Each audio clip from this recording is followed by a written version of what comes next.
If you're carrying credit card debt, you're not alone. Millions of people make their minimum payments every month, believing they're making progress. But here's the truth. Minimum payments mostly keep you in debt longer while interest keeps adding up. Today, I'm going to show you 7 practical steps that can help you pay off your credit card debt faster, save money on interest, and finally take back control of your finances. Let's get started. Credit cards can be useful tools when used responsibly, but once high-interest debt starts building, it can quickly become one of the biggest obstacles to building wealth. The good news? With the right strategy, you can break the cycle. Step number 1, stop adding new debt. Before you can pay off your balance, you need to stop making it bigger. If possible, avoid using your credit cards for new purchases until you've paid off your existing balance. Use cash or your debit card for everyday spending. You can't fill a bucket with water if there's a hole in the bottom. The same is true with debt. Now that you've stopped adding new debt, it's time to make a plan. Step number 2, list every credit card balance. Write down each credit card, the balance, the interest rate, and the minimum payment. Knowing exactly what you owe helps you choose the best payoff strategy. Many people avoid looking at their debt because it feels overwhelming, but clarity creates confidence. You can't solve a problem you refuse to measure. Now let's talk about the strategy that motivates many people to stay consistent. Step number 3, use the snowball or avalanche method. With the Debt Snowball method, you pay off the smallest balance first while making minimum payments on the others. Each paid off card builds momentum. With the Debt Avalanche method, you focus on the highest interest rate first.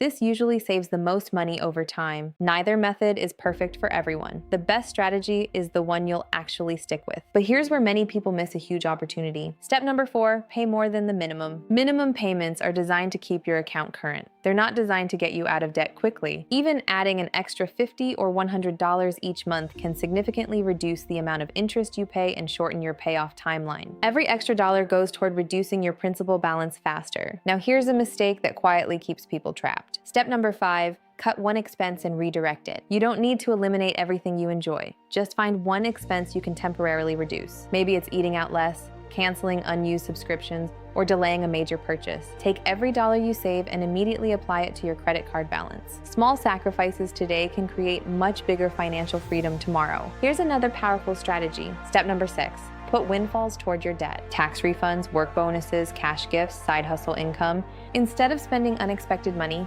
use part or all of it to reduce your balance. Large one-time payments can dramatically speed up your debt payoff. And finally, this last step helps make sure you never end up back in debt again. Step number 7, build an emergency fund. Many people rely on credit cards because they don't have cash available for emergencies. Even saving a small emergency fund can help you avoid going back into debt the next time life surprises you. Debt freedom isn't just about paying off balances, it's about creating habits that keep you financially secure. Paying off credit card debt isn't easy, but it is possible. Stop adding new debt. Choose a payoff strategy. Pay more than the minimum whenever you can. Stay consistent. Every payment gets you one step closer to financial freedom. If you found this video helpful, hit the like button and subscribe. Thanks for watching, and I'll see you in the next video.